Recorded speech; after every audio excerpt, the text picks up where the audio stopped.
Hey there, what's up? My name's Ryan. In this video, we're going to review the two-player board game Agricola, All Creatures Big and Small. Now, if you've never played Agricola before, that's cool. We're going to start out with just a short explanation of the rules to show you how it works. If you already know how it plays, feel free to use the chapters below and skip ahead to the review. This is the main board that you'll be taking actions on, and each player will be given a player board to place their animals on. It's a two-player game. Just so everything's clear, we're going to show everything on just one board for right now. As you can see in your starting area, you have a cottage here, which can hold one animal. So you could put a pig in your cottage. Now you're going to need a lot more room than that, so you also have these 5 spaces out here. But you can't place an animal on an empty space like this. Throughout the game, you're going to be building fences to fence in certain areas. So let's say you have these 3 fences here, and this area is now enclosed. Notice that the building has an orange bar on the side, which also counts as a fence. Since this box is now enclosed, it can hold 2 sheep, or 2 cows. Though one area can never hold 2 different types of animal. It must be 2 of the same. But let's say instead of enclosing your fence that way, you chose to enclose it this way. Now the total area of this can hold 4 of an animal of one type. You could have 2 sheep, and then 2 more sheep. This is helpful because you saved yourself a fence not having to place one here. So right now we have a maxed out farm. We have all the spaces enclosed. Here's one large enclosure just with cows, 2 in each space, of 2 space enclosure with 2 sheep, and this 1 pig sitting here because again your opening cottage can hold 1 animal. So a couple interesting things that can happen here. You can build a feeding trough on any area. Now one feeding trough all by itself in an area can support 1 animal. What makes it really interesting is if an area is enclosed, that feeding trough doubles the capacity. So now that little area can hold 4 sheep. Or this could hold 8. You can't put 2 feeding troughs in the same area, but you could put one over here. Now this total area could hold up to 16 sheep, doubling the double. Another thing that can happen is you can get an expansion. You can put 3 extra spaces here or here. There are also tons of special buildings you can place in the game. For example, the stall allows you to put 3 of any animal in it. Notice that all the buildings again have a bar on them, so these count as fences, so only 1 more fence will be required to enclose this area. Now this is great, but this board is needed to actually take all the actions that I just showed you over here. On your turn, you'll place one of your workers onto one of these available spaces. Your opponent will also be placing workers on spaces, effectively blocking each other. So let's say the blue player starts off and goes right here and picks up 3 wood. Then the red player chooses to take 2 stone. Now it's blue's turn again. He can't go to the 2 stone. He also cannot go to the 3 wood. This spot here gives him an additional fence to build and also an expansion to go onto his farm. And this space here will give you 1 wood, 1 stone, and 1 reed. That pretty much covers the upper spot of the board here, which has to do mostly with resources. I'll quickly go over the other actions too. This space says spend wood to get fences. You could spend 2 wood and build 2 fences.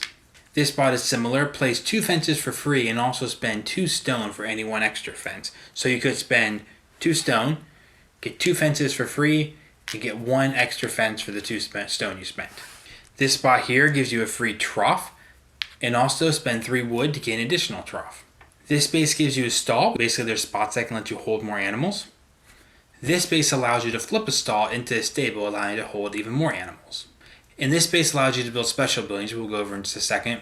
And lastly are these really important spaces down here, which all have to pretty much do with getting animals. Here you get a pig, here you get a horse, here you get a cow, here you actually get a reed, which is not quite an animal, but also an important resource. I'll show you one more really important feature. Let's say the blue has a final turn of the round. The red already placed all 3 workers, the blue has 1 more left, and let's say they go here. They spend 2 stone, they place 2 fences for free and also 1 additional fence. At the end of the round, everyone's going to remove their workers, but one last really important detail is that any space that has an arrow replenishes. So you'll put 1 wood on this space, 3 wood on this space. This stone, even though no one took this stone, you still place an additional stone in this space. 2 stone here and an extra fence here. The animals get really interesting though. If you already have a reed present, you place a sheep. Already have a pig here, we're going to place a sheep here. Already have a horse here, going to place a sheep.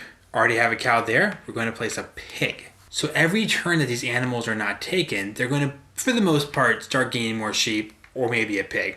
Then any turn the resources aren't taken, they're going to start combining more and more. So if no one takes 3 wood, the next turn there's going to be another stack of 3 for a total of 6 we're going here. Real quick, let's talk about how to end the game. At the end of 8 rounds, you count up how many total animals you have in your area. So this would not be a great round, but let's add this up. The player would get 17 points for having 17 animals in their farm.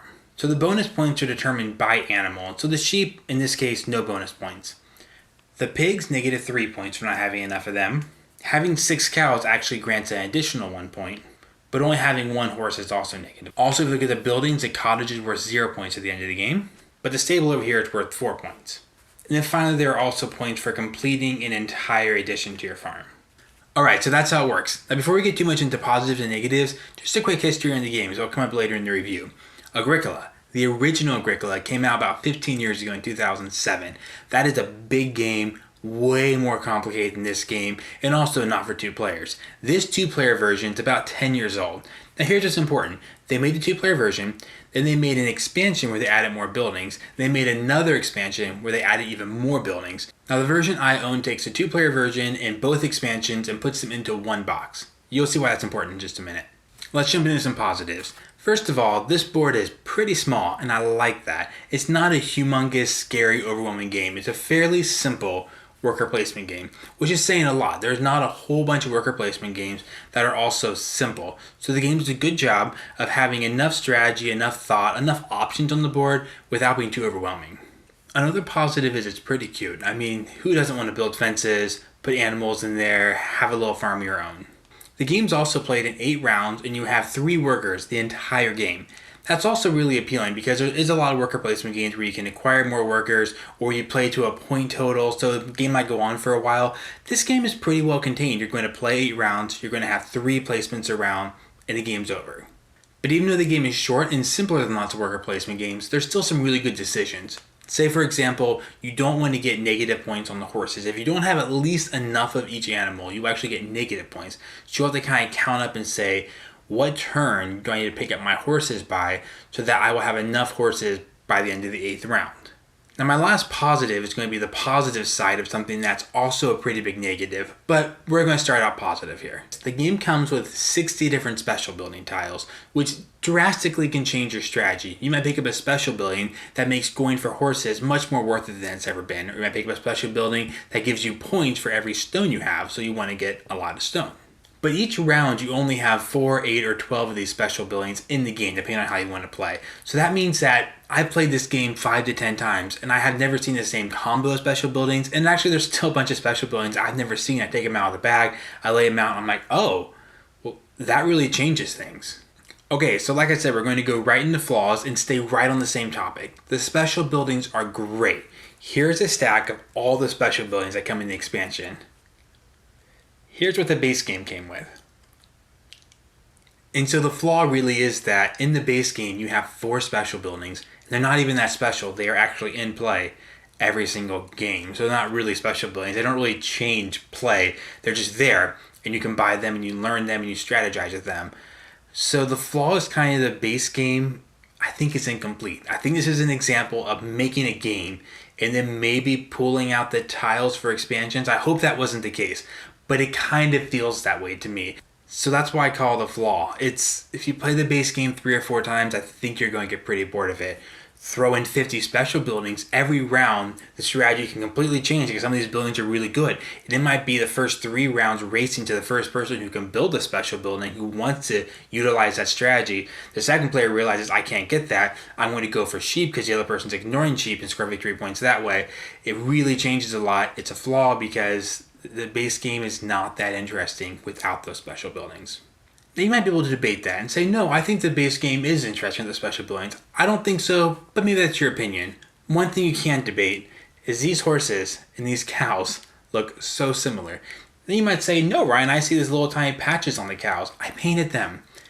I don't like miniatures. I really don't like painting miniatures, but I painted cows just because we play the game and you're counting animals at the end of the game and you go, oh, that's been a cow the whole time. I'm sorry. And it's not just me. I didn't want to paint these things. I'm like, I don't paint little miniatures like this or little animals in games. Everyone paints them. You have to do something to distinguish the two. They're the same color and they're the same size and they're pretty similar in shape, especially from the top down. If you don't have the little paint on there, they weren't very creative in their pieces. It's cool. They're like, hey, let's make unique animals. Let's give you sheep that are shaped like sheep. But then you just made horses and cows, the 2 animals that are most similar in size, look so much the same. And one last component thing that bothers me a little bit, they stole houses from Monopoly and the roads from Settlers of Catan, I think. I mean, I guess they had extra of those pieces and they said, hey, can you utilize these? I mean, this is a feeding trough. It's a house from Monopoly. Alright, so I feel like I'm being really mean to this game right now, picking on the components a lot and the fact that they didn't include enough tiles in the base game. But let's get to some things I like about the game. This game has a great building up your little tiny farm effect. When you first start the game, the first turn you have 3 moves or 3 placements with your workers. You put them out there and you're done. And you're like, cool, I got some stone and maybe I placed 1 fence. So your next turn, okay, I got 1 sheep and I got, a stack of 3 wood and I built a feed trough. And then by the last couple of turns, things explode and you score 30 points or whatever. It has a good slow burn at first and the last few turns really take off. Again, like I already mentioned, it's stuck at 8 turns. So it's not a game that's going to drag on and on and on and on. Just the first few turns of building up happen and the game really takes off. Once again, they go back to the earlier point, especially if you have those special buildings. If you have the special buildings, you will build a lot bigger of a farm by the end of the game because the special buildings will help you. They give you more perks.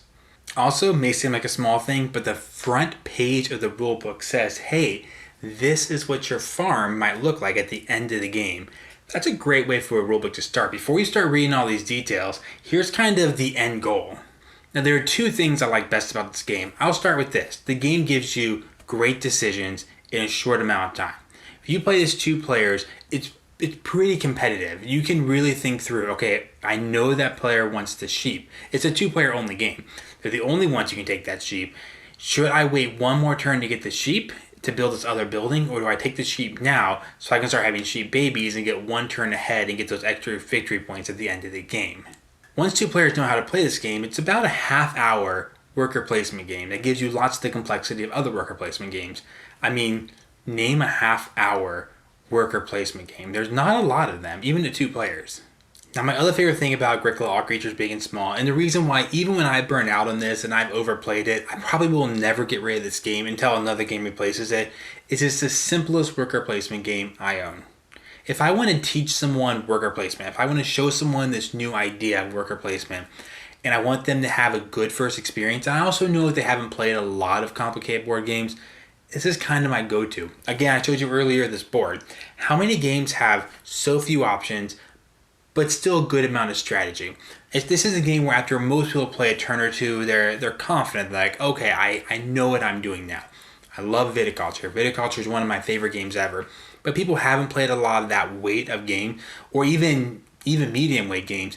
You say, okay, there's this pulls over to the next season, you got to do this, there are these special cards you're going to get, you have to read and interpret each one. This game is much simpler, it's much shorter. People are more likely to have a good experience with the game their first time if it's shorter, so you play a short, simpler game. You can finish it and you can play it again if you want. Things I don't like about the game, I pretty much mentioned them all in flaws. The thing that bothers me are things I feel like are more core issues with the games. But just to reiterate, if you don't have the expansions included in the box, it's kind of boring. I played a couple rounds of this just to kind of get my feet wet with it. I played the first round, thought, wow, actually someone taught me once. And the person that taught me the game said, we're going to play the expansions. And I was thinking, hey, I've never played this game. Don't you want to give me a fair shot of beating you? Why are we putting expansions in there? And then I got the game for myself. I tried it without the expansion tiles, and I was like, oh, it's kind of boring. And I played like the second round, I played again without the expansion tiles. And I was like, that's it. I see, not saying I'm perfect at the game, but I see what the strategy is. One last little thing that bothers me is it's an advantage to go first. And there's not really a way to mitigate that. There's not a way to help the second player out. It's just, if you go first, you get an advantage. But I wouldn't say it's uncommon, but this game is kind of in your face because the first player, if the second player doesn't take it by only getting 1 wood, the first player gets the first player token again. Now, there's legitimate strategies as the second player. The more I played the second player, I was like, okay, you can take certain things you know the first player is going to want. Eventually, they're going to have to take that as their first action, and you can do, you can get the 3 wood or whatever it is they're keeping from you. But again, if you can go first, it's better to go first. So do I think you should buy this game? For how I feel like positive and negative I've been in this review, this is actually a pretty strong recommend for me for lots of people. It fits lots of needs people have. So for one, like I already mentioned, it's about the simplest worker placement game. If you know a simpler one, that's a good complete game that has enough strategy but simpler, please let me know, because I would love to find a game that, I guess this game looks cute with the animals, but that's not great. It's fine. People aren't going to be excited about me taking out this game. And they're not. They shouldn't be.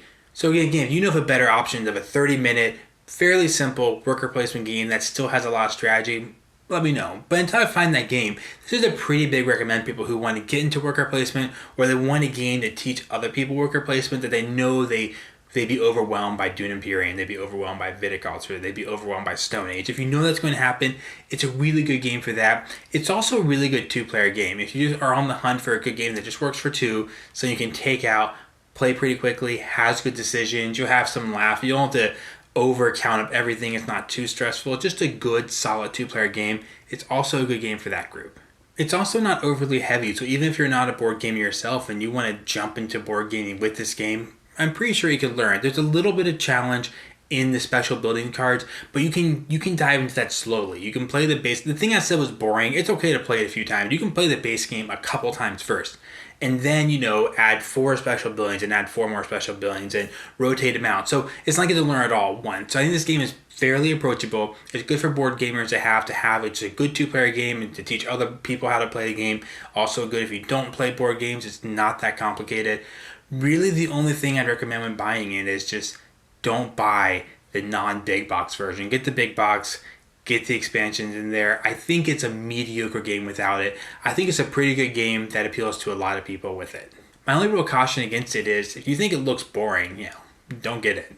Or if you're never in a situation where you really need a light worker placement game, you don't ever need a short one, and then you will have no purpose for this game. If you have time and you have a group that can play Viticulture, you have a group that can play a more complicated architects, more complicated worker placement game, do so. They're better games, I believe. This game is good because of its mix of pretty good decisions, not that complicated, pretty short. So that's how this game finds its way to the table for me. We have less than an hour. What can we set up and tear down? That's not too complicated, but has some good decisions. All Creatures Big and Small is a pretty good answer to that question. If you have any questions about the game, feel free to ask in the comment section down below. Be sure to answer that. Or if you have, again, any suggestions for games that are similar in weight and length that are also good worker placement reductions, please let me know that as well. And of course, if you enjoyed the video, please hit the like button down below. Also, consider subscribing to the channel, see some playthroughs, and also more reviews like this.